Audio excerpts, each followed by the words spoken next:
You know, this is the beauty of it all. You come here to, you know, express congratulations to 10 non-stopping years of service, and you receive more, and I have not even started. It's amazing. Our bonds go way back ancient times. That's a sure thing. Who has any doubt that we've been together for this long? And more amazing than everything we have been saying is like yesterday at 11 p.m. we are following the study of this new book that is coming about in English, Educandário de Luz, and the message that Humberto de Campos, Brother X, is talking about is precisely about a group that is turning 10 years. I didn't pick it, it's just the order of events, just coincided, being the night before coming here. And it's when they show the behind the scenes of it all. Because when we turn 10 years, you're like, yay! And then the other side, they are saying more than yay. Finally. And now you're going to start work. And they are gonna bring a proposal for the next 10. And the thing is, are we ready for it? Because these nuclei of light are unique on the earth. Are unique. We don't have any organization like this on the earth but Spiritist centers. Because the uniqueness of Spiritist societies relies on the proposal, the dynamics, its anatomy, and its physiology, if I would say in biology. The anatomy and the physiology, the structure and the dynamics of a Spiritist center make these human organizations unique on the earth. Unique. Not only because we're volunteers and don't charge, because there are many volunteers volunteering for other things around the world, but because the proposal is way beyond what the eyes can see. When we open Spiritist centers, we often think about ourselves as incarnates, but the good spirits are thinking about both realms. They rejoice because it's a beacon of light for both realms, and we shall never forget about it. But before we go on, we would like to ask you a question. You know, in the US, they say every morning American people run on Dunkin', right? Dunkin' Donuts. Hopefully not us. Because, you know, health-related issues. But anyhow, we want to be friends with Dunkin' Donuts. If they want to sponsor the Yes Group, go ahead, do it. But what about us? What does move us? What does sustain us? What is it? As humans, what is the real fuel of our lives? What is it? Any suggestions? Love. Love.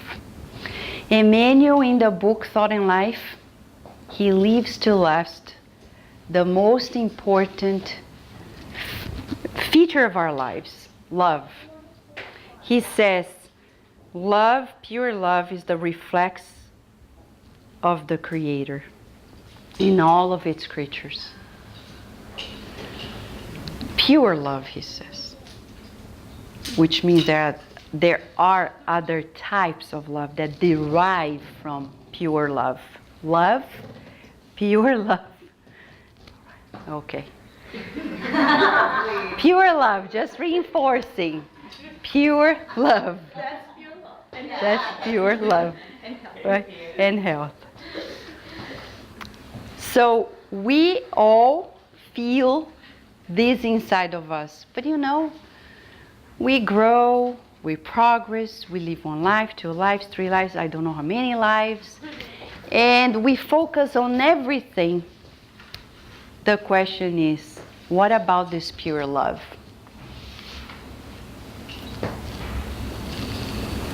It's interesting because this is the essence of ourselves. And yet, many people don't dream about it. We may dream about romantic love, filial love. Parents dream about having their children loving them for the rest of their lives, right? Yeah, that's pretty much how it goes for majority of parents that care about their children. Friends, we dream about that fraternal love, that people accept us as we are, that we have good relationships. But what about the pure love? Do we dream about it? That's why Spiritism is here, to remind us, recalibrate. Umberto de Campos yesterday, when we were talking about that very moment when a higher spirit comes and inspects the group and say, guys, we just need that you stop enslaving your spirit mentor, because she's not a slave in that group. Stop the petitions and roll your sleeves and help others, because we have been here for 10 years teaching you to learn to help. Teaching you to learn to help.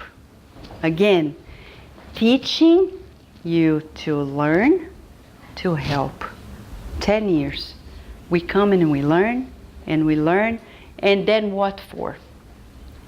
To help. Teaching us to learn to help.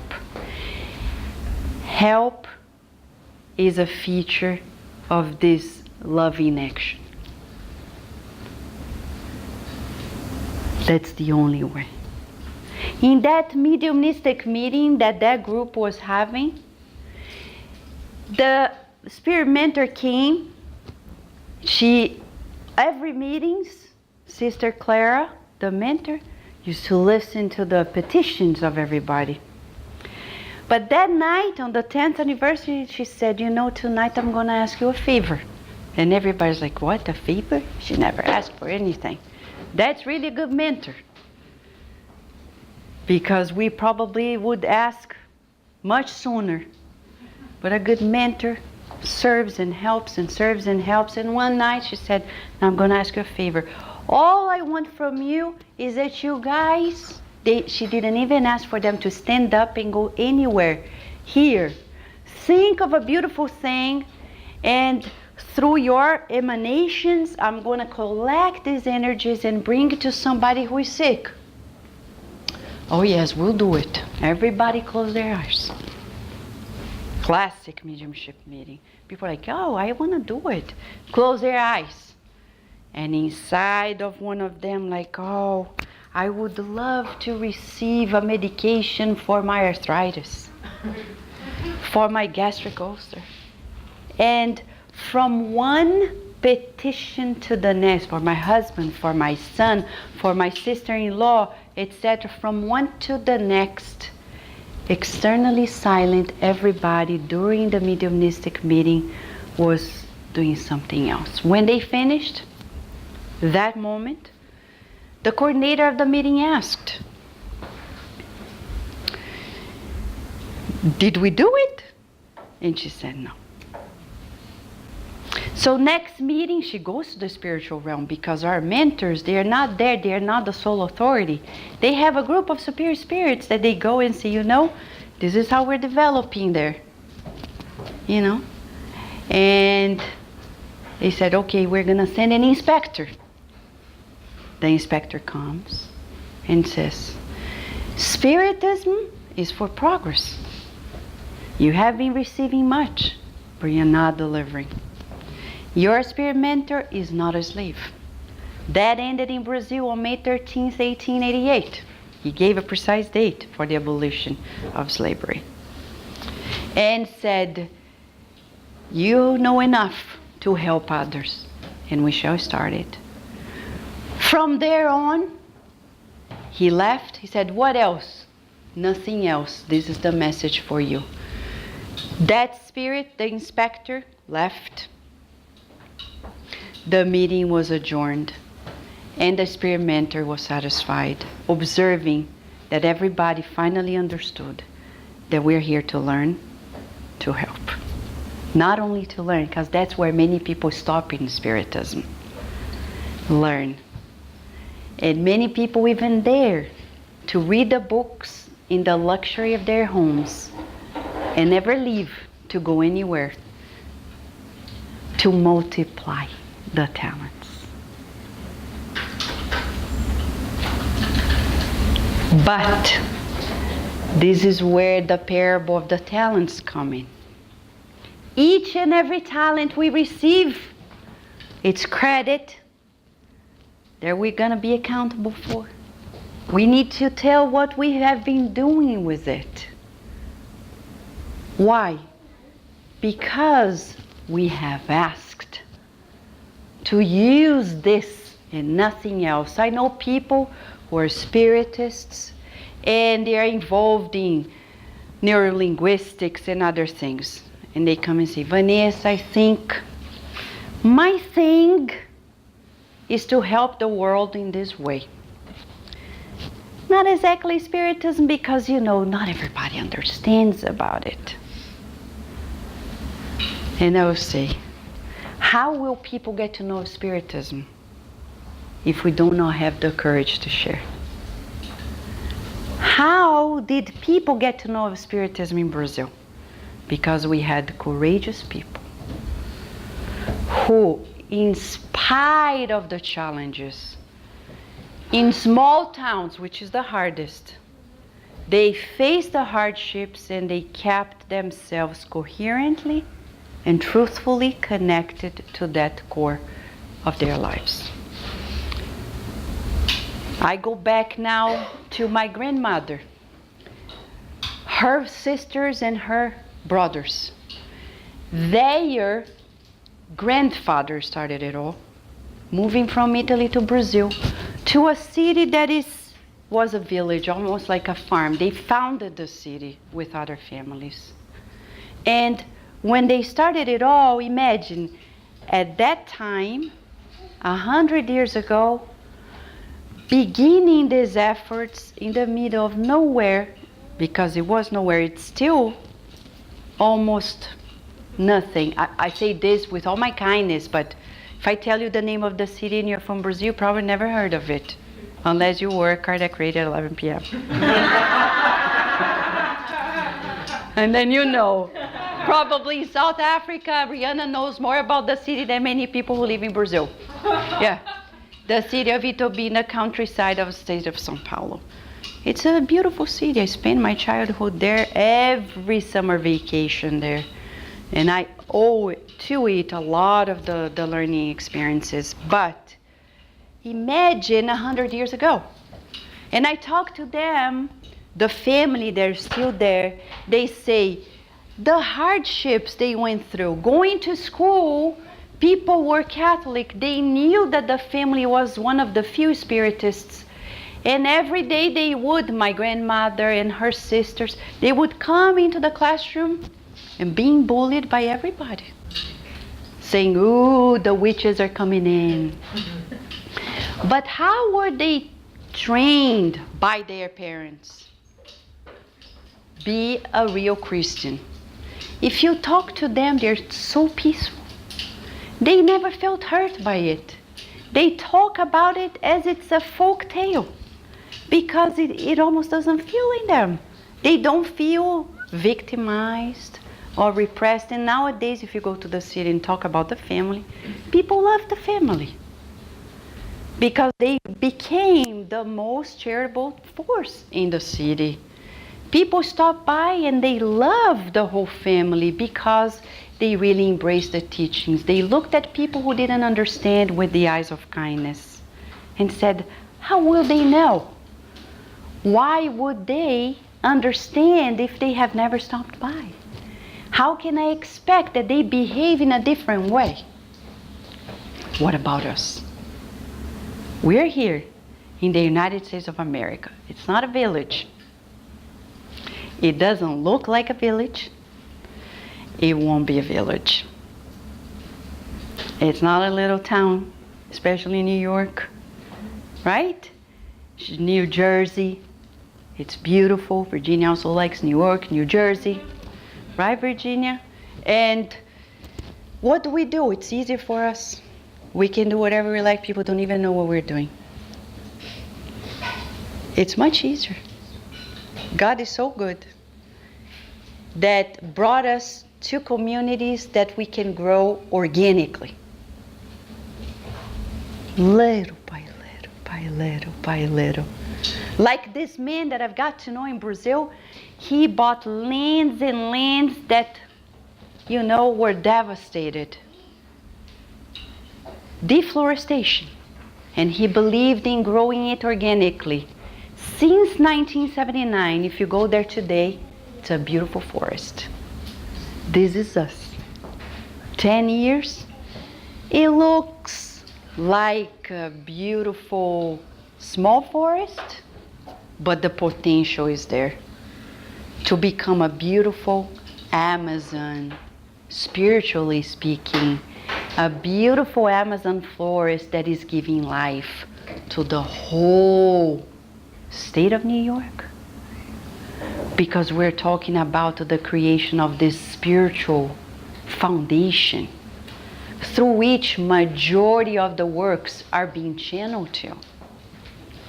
Spirits that are being rescued. Discarnate spirits that are being prepared more easily for their reincarnations thanks to the Inner Enlightenment Spiritist Society efforts.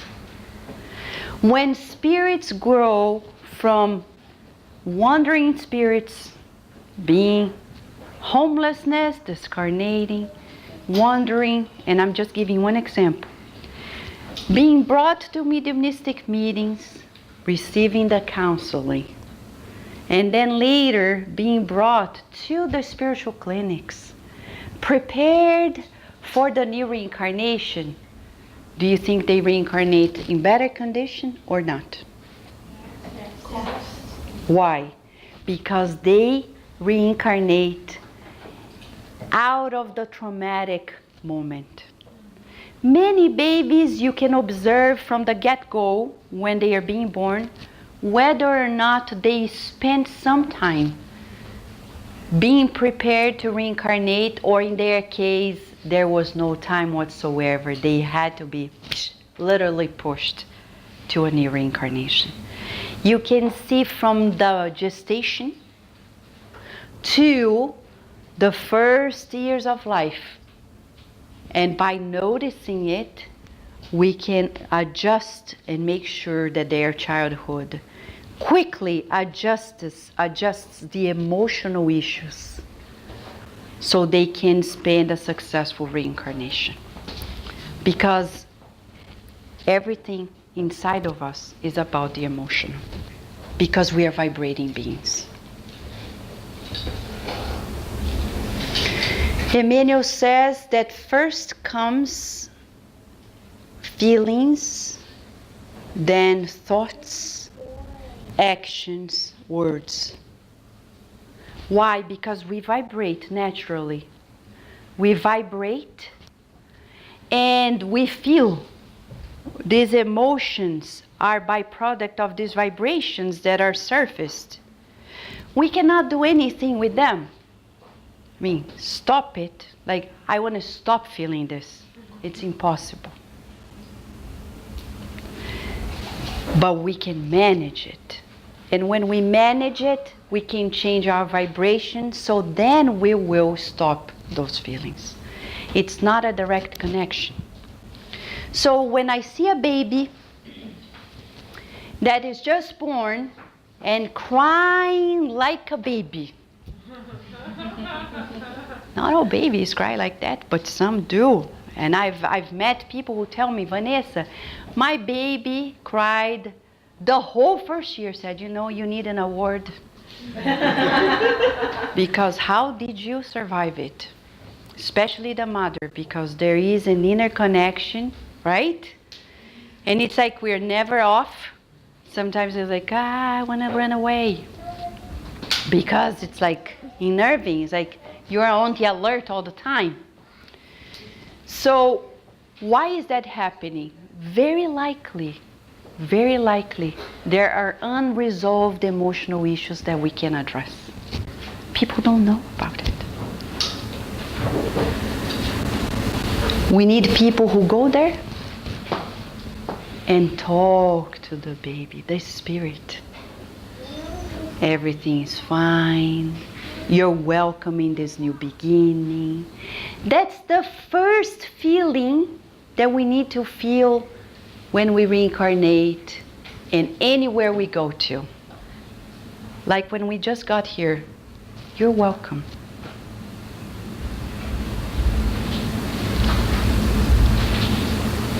You're welcome. We feel welcomed. We feel that we belong. That is feeling the love. Inside of all of us, there is an intrinsic need to be appreciated,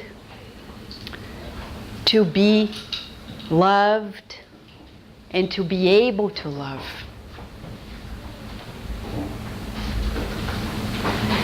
That's why many people eat by the impulse of emotions. It's very common.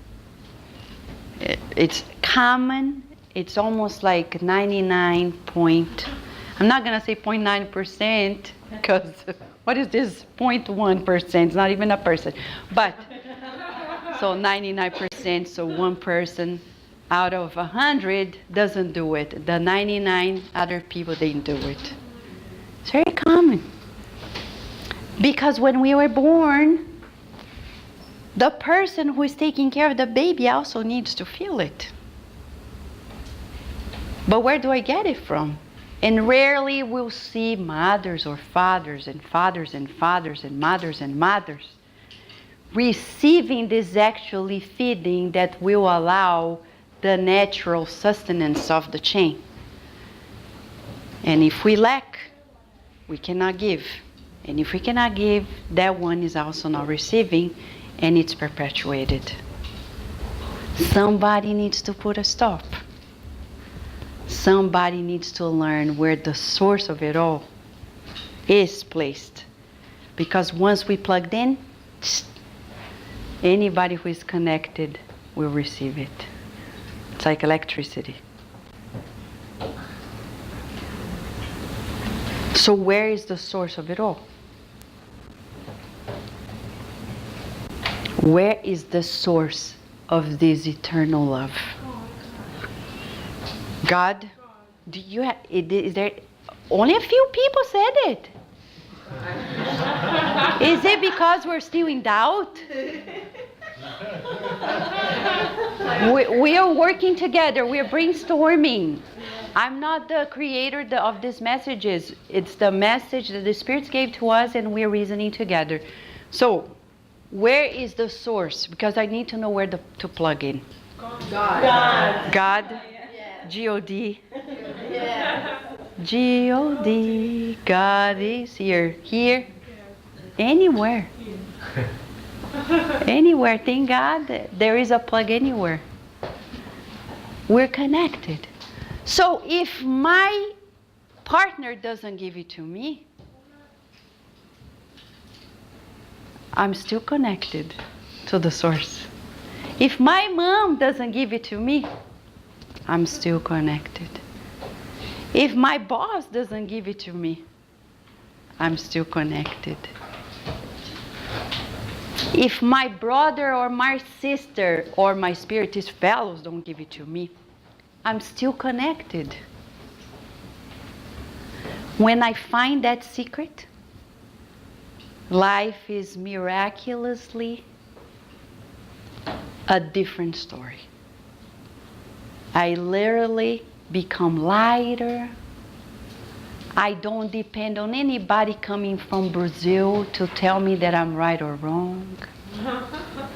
I don't need to line up to talk to super mediums to verify whether I am doing right or wrong, because I'm already connected to the source. And I shouldn't. And I say super mediums because there are people who believe that X medium is better than other medium, as if we don't have mediums all around all the time. And we are in this dependency and creating illusions that a few people are heroes, superheroes. Not only small children believe superheroes, we still believe in the superhero stories. And in the Spiritist movement, unfortunately, it's not different. Because we often change superheroes. We have this need to connect to somebody and say, this person now is the saving grace. And I connect. And then when this person fails one thing, like, you see, no, another one. And another one. And another one. And it becomes really almost like the Catholic procession. From a saint to the next, then to find out nobody's a saint. And many people even stop being Spiritists. That's one of the strategies of the forces of darkness. Because when we talk about the source of life, love, inevitably we need to talk about the absence of it. Oh, Vanessa, don't talk about the forces of darkness. It's creepy. It's not even Halloween. But we need to talk about it. It's inside of us. Unfortunately, it is still inside of us. But God loves us and knows that we're still blossoming. We don't lack anything. You don't lack anything. I don't lack anything. It's not about lacking. It's like a seed. Look at the seed. Does the seed lack anything? No, but this seed of an apple tree is missing the trunk and the roots and the branches. I don't see it's lacking. Is that how we evaluate a seed? Again, when we look at a seed, do we look at the seed from the perspective of lacking what it's going to become? No. When you look at a seed, you say, wow, this is an apple tree seed. Let's pretend. Huh? I put it in the soil.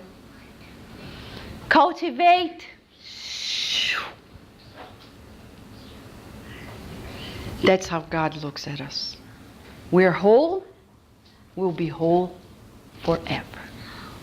We need to learn to look at ourselves in the mirror and see ourselves like we look at the seed. And already seeing the sprouting. And daily observing and being excited about it. Have you ever tried this? I know when we were kids, we had these experiments with the beans. Oh, yeah. Everybody tried it at least once in your life? Yes. Yeah? Were you excited like, oh my gosh, it's sprouting. And the first leaf. Oh my gosh. And then we dreamt of that beautiful bean tree going to the sky and finding a giant. And we were dreaming about our friends going up, like escalating that and getting there and seeing the giant and running away from the giant. The whole 9 yards of the story. But that should be our excitement with ourselves every day.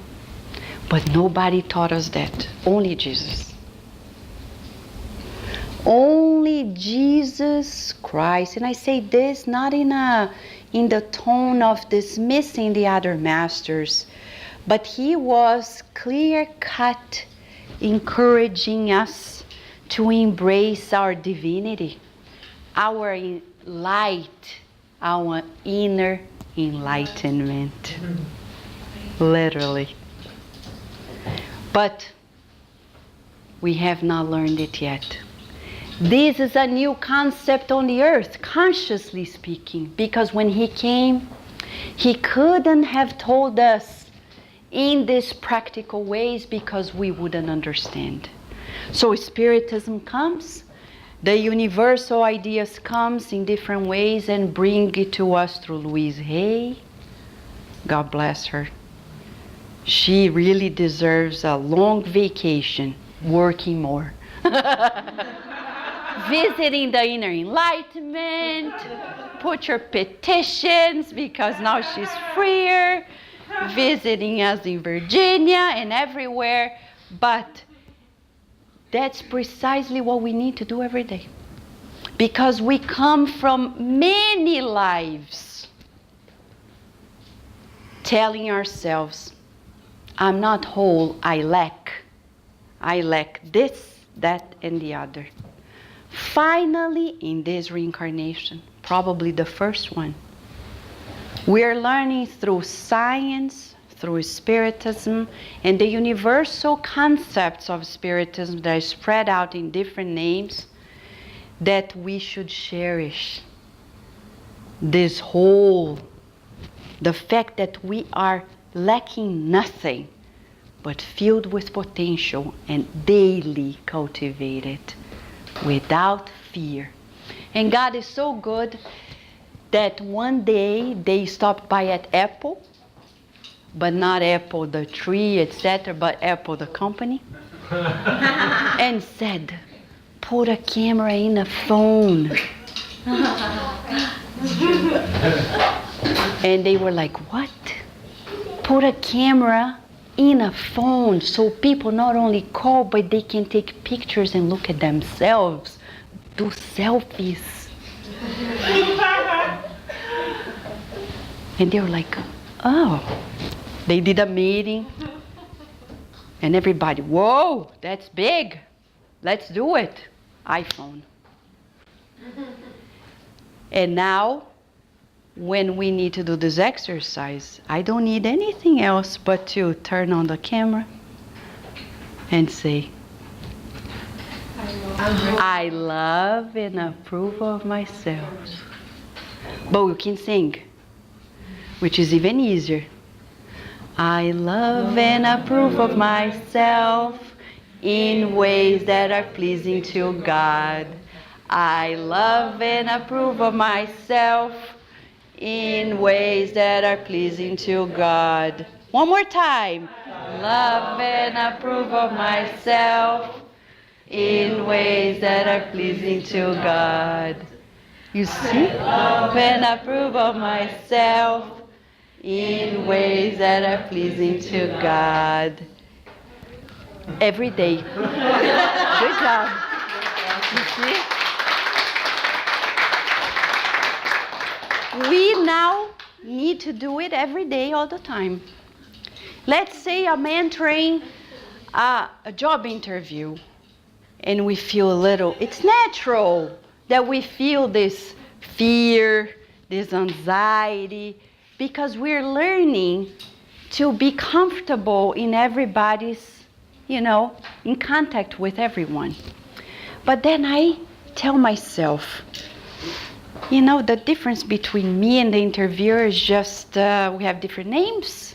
We're born from different mothers in this reincarnation, but we're children of God.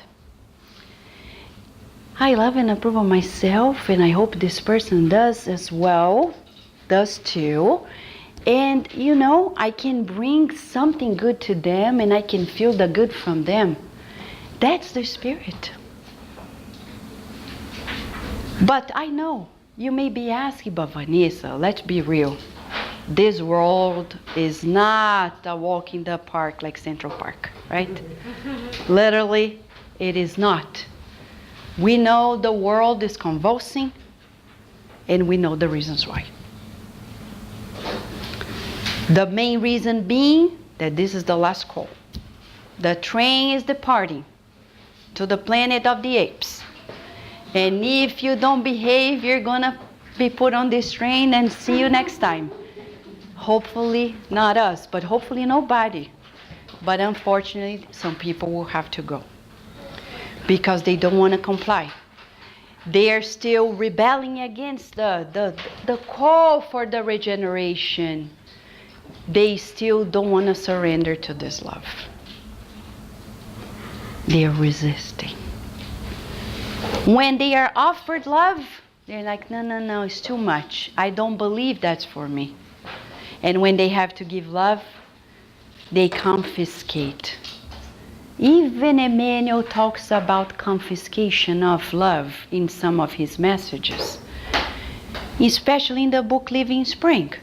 When people are supposed, like from parents to children, partners, friends, collaborators, and especially in the Spiritist movement, we are supposed to be sincere and loving and kind and never be competitive. I don't like the word never, it's too big. But we should strive not to be competitive. And be as sincere as Jesus was. Saying, because I love you, I'm going to tell you something. I wouldn't do what you're doing. Because if I'm doing something else and you love me, I would appreciate if you give me a phone call and tell me, Vanessa, I know you may be thinking this is good, but I tell you, how about that? If we love, like when parents love their children, if they're going to pick up a knife, a good parent would say, I don't think so. But somebody who doesn't love is going to say, okay, whatever, go ahead. It's not me. And that's how many people are like, it's not me. I don't care. That's not the Christian spirit. That's not the Christ consciousness. That's not our foundation. Our foundation begins in self-acceptance. I'll not be able to look at Angie, who was sent back to the IESS these days thanks to the hurricane. A very difficult woman. And I say difficult in saying strong. She needed like a hurricane to say, go back. 10 years you are supposed to be there, not here in Miami. That's why. Sorry, Miami. But in reality, I was only able to be here because I bought my tickets 2 months ago to come to Inner Enlightenment. Congratulations. Saved by the plane, not by the bell. Yes, right? yes. Thanks to IESS, she is saved. Thank God. You see? The power of love. The power of these loving connections. But there are the moments in which we're going to feel the push of the forces of darkness inside of us. You know the main one, which is opposite to love? Fear. Fear. Self-doubt. When I make choices based on fear. Oh, I'm going to say hi to Carol because Carol is my best friend. And if I say hi first to Angie and not Carol, I think Carol's going to be upset. These are the types of thoughts that we have on a daily basis. My boss is coming in and somebody needs me. I sometimes instinctively, out of fear of not being accepted, not being appreciated, not being recognized, I stop helping a colleague, which would need my help much more, just because my boss called me. And these are the choices we have been making for centuries, mostly out of fear. If somebody has money, I'll talk to them. If they have a position, I talk to them. I know people who until yesterday, they didn't have any position in the Spiritist movement. People didn't really care about them. Now they do. And people treat them as if they were the Pope or the Queen or the King or the Bishop or... And we are shocked because Emmanuel says it in this book, Educandário de Luz. We are just repeating the old patterns we brought from the Catholic Church, with all the respect to the Church. He says it right there on the 3rd chapter of the book. And then we will regret. We have to say these things. And I have an example right there in Baltimore, Virginia. The current president of the Brazilian Spiritist Federation, Jorge Godinho Neri, he has always been our friend since day one. He was not in any position when we invited him almost 20 years ago. The SSB is going to turn 20 years next year. And he came over the years to Baltimore, to Virginia, always visiting us and helping us. And people knew it throughout the U.S. because we always webcast. Never said a word about inviting him to a talk. The day he becomes a president of the Brazilian Spiritist Federation. Please bring him here, bring him. I ask, what is the difference now? If somebody creates a good thesis, I'll give you A with honors for that thesis. Because it's hard to justify it. No, but Vanessa is the president of the Brazilian Spiritist Federation. And that means what? That means what? The Vatican? Where we should ask for blessings? Do people know more about Spiritism because they're occupying, because I'm the president of the Spiritist Society of Virginia? Do I know more about Spiritism than Karen, Mark, or Carlos? What does guarantee that I know more just because I'm fulfilling a specific role that is administrative? It's not a spiritual role. Okay, rewind. It's not a spiritual role. It's an administrative role.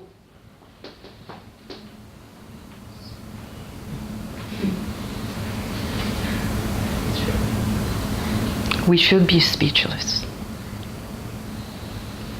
Because we're repeating the same mistakes that we have been doing for centuries. But this time, we won't be allowed. In this very life, in less than 20 years in the United States, I've seen people going to that route, and the end is tragic. And we have to talk about these things. Because Spiritism restores the spirit of love in our lives. It recalibrates us to the real deal. But it can never make us lose our focus because of these passing administrative issues. These are important administrative issues, but they are not central. They are not making us create spiritual roles. Chico Xavier never ever accepted such administrative roles. Jesus, our guide and model, didn't either. I would say the reverse. Jesus didn't do, and Chico, following the guide and model, didn't either. Does that mean that nobody's going to take the role? Well, we have to do it, but that doesn't change who we are, how we should be treated, how we treat others.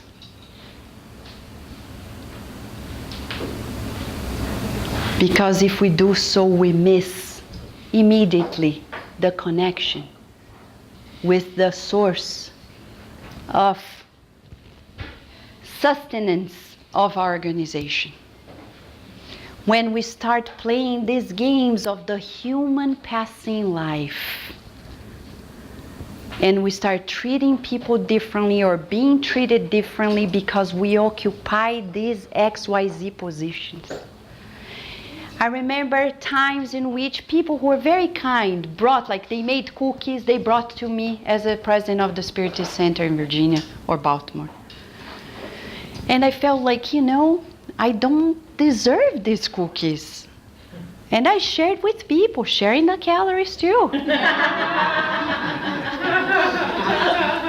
You see how sharing is important? Yeah? We get fat together. So we tell it, then we keep singing together. I love and approve of myself. But literally, I felt like, oh, something is wrong here. Vanessa, I went home and I said, Mentor Joseph, I must be doing something wrong. Because if this person thinks she needs to give me something special, I am not passing the message correctly. Because the love should not go to me, but the love for this person, from this person to God, to Jesus, the good spirits. Of course, there is kindness and friendship, but we cannot accept it ourselves alone. Any special treatment, because we're equal. No wonder Spiritism came in and through the lens of friends, where we first needed the motto, equality, fraternity, and liberty. Equality is number one. And Spiritism is founded on those very words. There is a law of equality. And in our practice, we need to feel that equality. Nobody should treat us differently because we're the president, the treasurer of any organization. We shouldn't feel more special, and we cannot allow people to treat us differently. We cannot.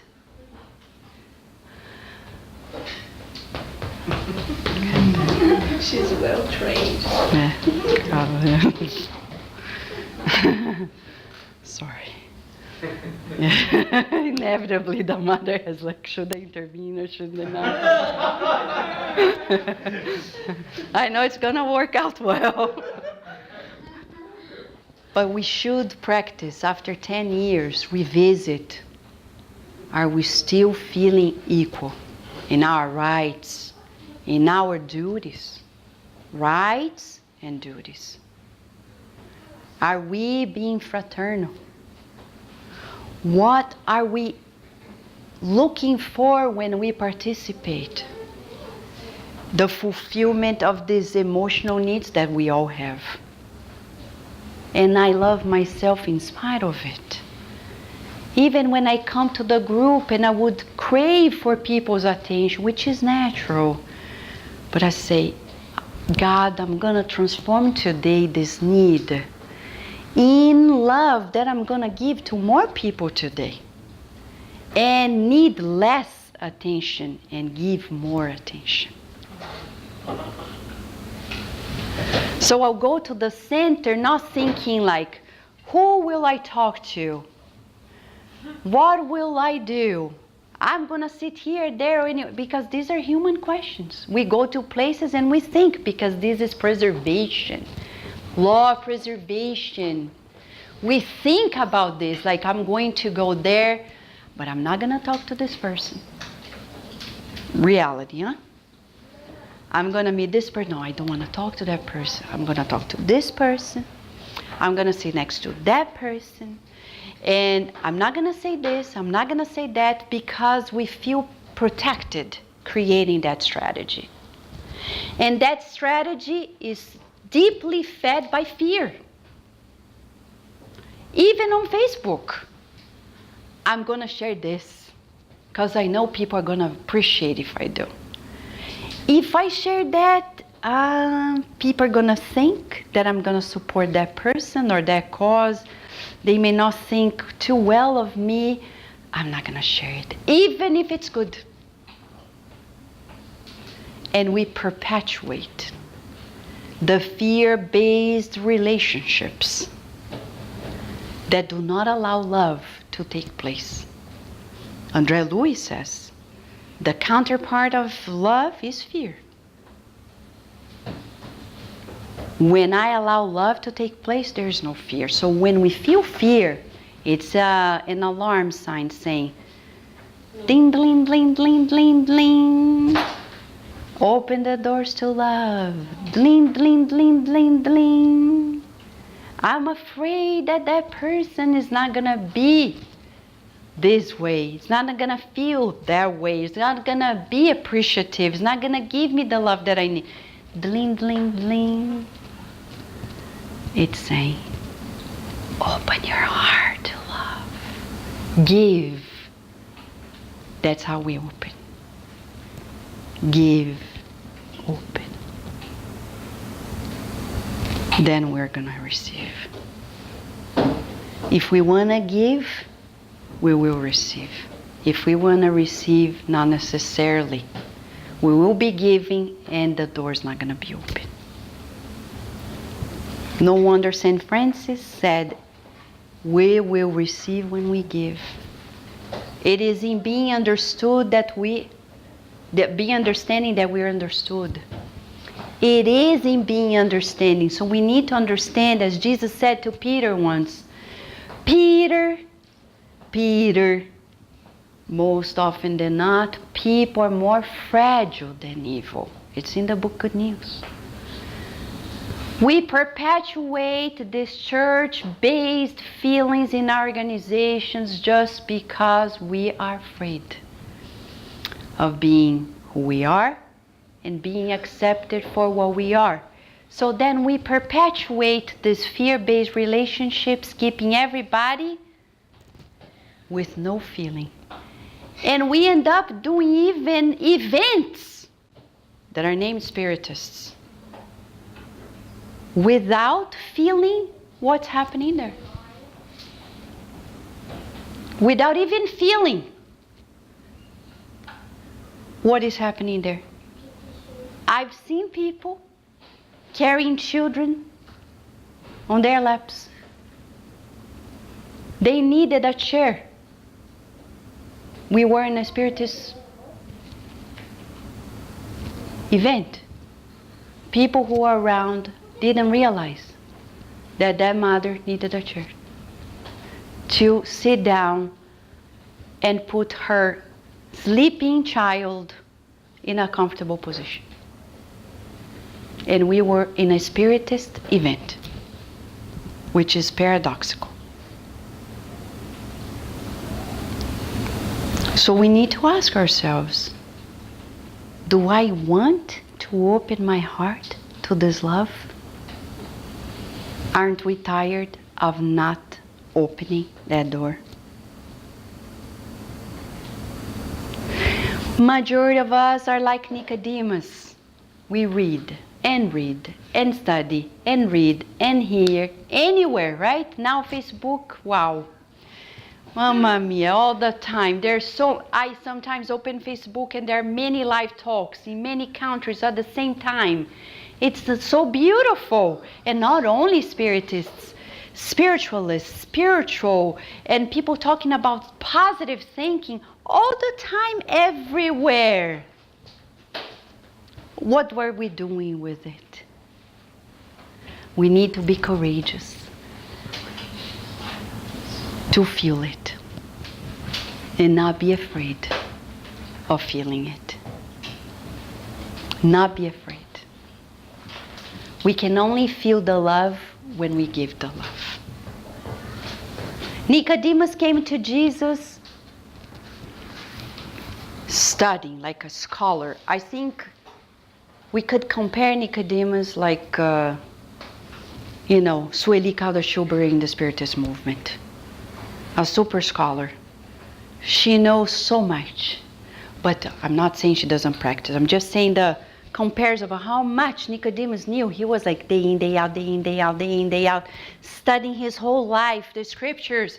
And the scriptures always talked about the promise of this kingdom of God, which is the so-called happiness for us. Where is it? Where is it? Where is it?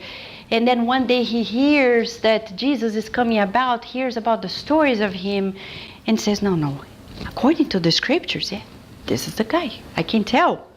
1, 2, 3, 4. Checklist. Messiah. Yeah, he is the Messiah. He did the checklist. So you could tell Nicodemus was like a spiritist. He knew it. He reasoned it. He didn't only believe. But I read and I read and I read and I read and I read and I study and I still don't find it. Why? I'm going to talk to the Messiah. So he comes and talks to Jesus. I know you are the Messiah. But tell me, what am I missing here? And Jesus, so loving, so kind that sometimes Virginia tells me, what did you dream today? Jesus was teaching me to write. The day we go back to that feeling that Jesus is that close to us, we're good. Why wouldn't Jesus stop by and teach us to write about love? Loving Facebook posts. Encouraging Facebook posts. Huh? That's a course in the spiritual realm. Registrations are open. You can enroll. It's free admission. And you don't even need internet. You just need to sleep. You sleep and you allow your spirit guide to take you there, to take me there. Take those courses. And Jesus and the good spirits, I don't know, they will certainly teach us. They just need good students. If you want to be a good student, they will teach us. But Jesus comes kindly to Nicodemus, an adult man. He doesn't reproach him and say, oh, you Nicodemus, come on. He didn't say Mamma Mia because it was before Mamma Mia was invented. Right? But he was very kind, as he is with all of us. He said, Nicodemus, it's not enough to know. I can almost see the hands. It's not enough to know. You forgot to feel. We also have forgot to feel. That's why we came to the Spiritist Center. Here is the school of loving feelings. We just need to allow ourselves to feel. No fear. No fear anymore. I'm not entering these doors expecting to be loved by the incarnates or discarnates. I come through the doors asking, oh Jesus, please let me in. I want to give what I've been receiving. And through that door, it's a two-way road. Inevitably, we will receive what we're giving. That is the reason why we're here. And our giving is in multi-dimensional level. It's not only incarnated, it's discarnated and connected to multi-dimensions that we don't know of, affecting the structure of the spiritual realm. Because when light is made, darkness is disappearing, dissolving. And when darkness is going away, because light is expanding like the universe is expanding, more and more love being generated, we not only feel the love, but we want to give more. The more you love, the more you want to love. Don't you feel it? The more you love, the more you want to love. Now let us close these moments visualizing what Emmanuel suggests to us, that when we are in this search to love and be loved, we need to visualize it, to really create with God, co-create these inevitable direction that we're gravitating to. It's magnetically given to us. We are supposed to be in the sea of love and be very relaxed, like Jesus, almost living in a very barbaric time, super barbaric time, worse than nowadays. And he was cool, he was happy, fulfilled. And he taught us how to not depend on anybody's emotion, but just give because he was plugged in. So let us close our eyes, shall we, to finalize it? Visualize. Let us visualize.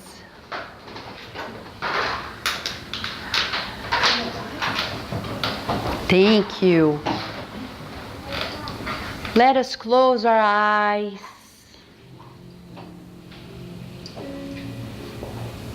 And feel our connection with the source of life, the loving and only God. Breathing in and out, visualizing that from the top of our heads there is a beautiful enlightening connection from us to the universe, to God itself.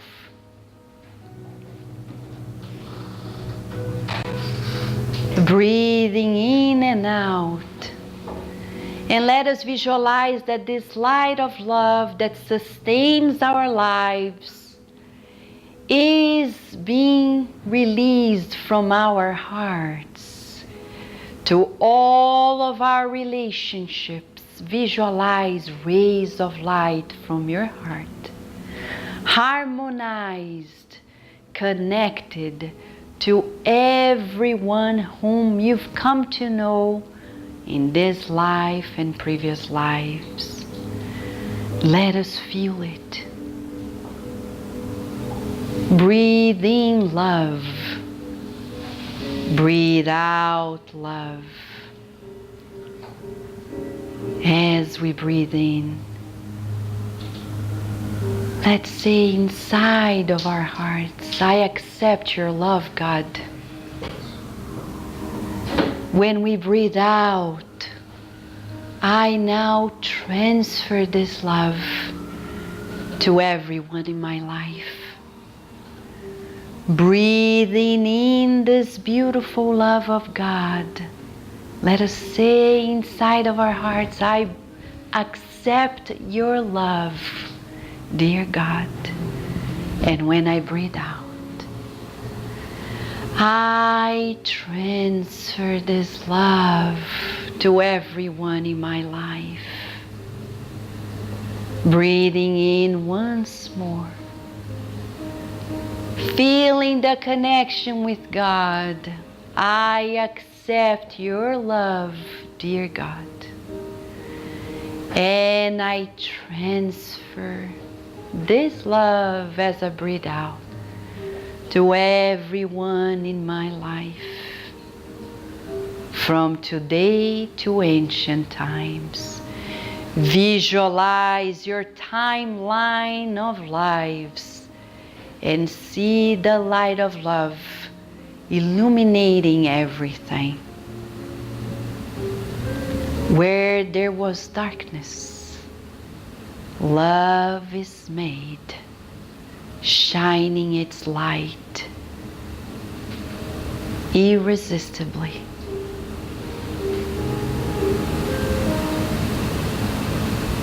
Oh God, good Father, Mother of our lives,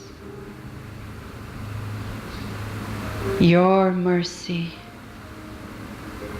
is truly unsurpassing. Your kindness, gentleness, and power. We surrender to your loving designs.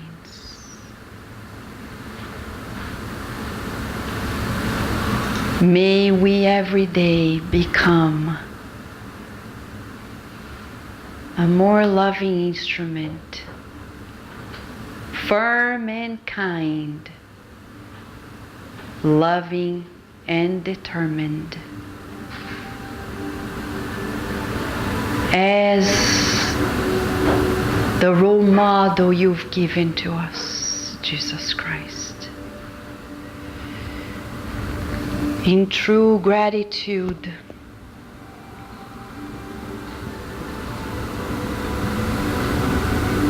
we thank you for this center of healing light that was formed in this city that represents much for the world.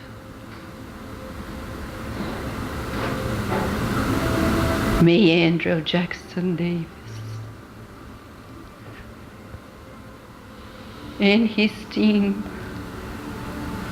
receive from us our reverence and gratitude for fulfilling your designs and entrusting each one of us in both realms of light the tasks of love to be spread out in this blessed and sacred lands. May we never again doubt our filial connection with you.